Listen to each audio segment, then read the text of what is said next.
శ్రీమద్భగవద్గీత 5వ అధ్యాయం కర్మసన్యాసయోగం 19వ శ్లోకం. ఇహైవ తైజితః సర్గో యేషాం సామ్యే స్థితం మనః నిర్దోషం హి సమం బ్రహ్మ తస్మాద్ బ్రహ్మణి తే స్థితాః. ఈ శ్లోకం యొక్క తాత్పర్యం శ్రీకృష్ణుడు పలికెను, సర్వత్ర సమభావస్థిత మనస్కులు ఈ జన్మయందే సంపూర్ణ జగత్తును జయించిన వారగుదురు.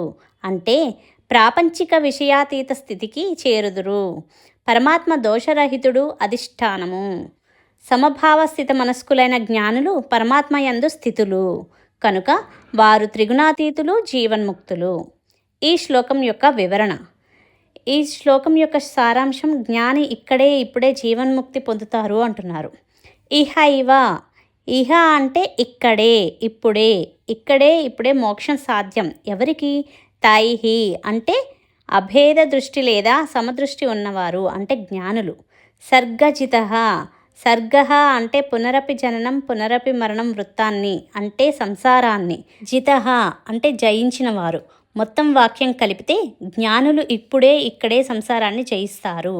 అంటే వారిని సంసారం బాధించదు. ఎందుకు అంటే దృక్కోణం మారింది కాబట్టి. ఏషాం మనః సామ్యే స్థితం, ఎవరి మనస్సైతే సమదర్శనంలో నెలకొని ఉన్నదో వారే సంసారాన్ని జయించారు అంటున్నారు. అలాగే జ్ఞాని ఎప్పుడు జ్ఞాననిష్టలో ఉండాలి అంటున్నారు. కానీ వ్యవహారంలో ద్వైత్యంలో ఉండాలని తెలుసుకున్నాము. అంటే ఎవరైనా మీరెవరు అంటే ఆత్మ అని చెబితే, అంటే నేను ఆత్మను అని అనగానే అక్కడి నుంచి పారిపోతారు. అందువల్ల అందరూ చెప్పినట్టే నేను ఫలానా అని వివరాలు చెప్పాలి, అలా సమదర్శనం చేయాలి అంటున్నారు. సమం బ్రహ్మ, సమం అంటే అన్నింటిలోనూ అధిష్టానంగా ఉన్న బ్రహ్మ లేదా చైతన్యం. అంటే అన్నింటిలోనూ సమానంగా ఉన్నది ఏమిటి అంటే చిత్రూపం. చైతన్యం ఉన్న వస్తువునే చిత్రూపం అంటారు. దాని యొక్క ఉనికిని సత్రూపం అంటారు.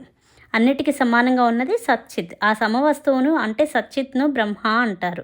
ఈ చైతన్యం అన్నింటిలోనూ సర్వవ్యాపకంగా ఉంది.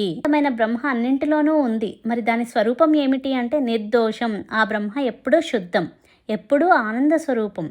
తస్మాత్ బ్రహ్మణి తే స్థితాః, జ్ఞాని ఎప్పుడూ బ్రహ్మలో నెలకొని ఉంటాడు.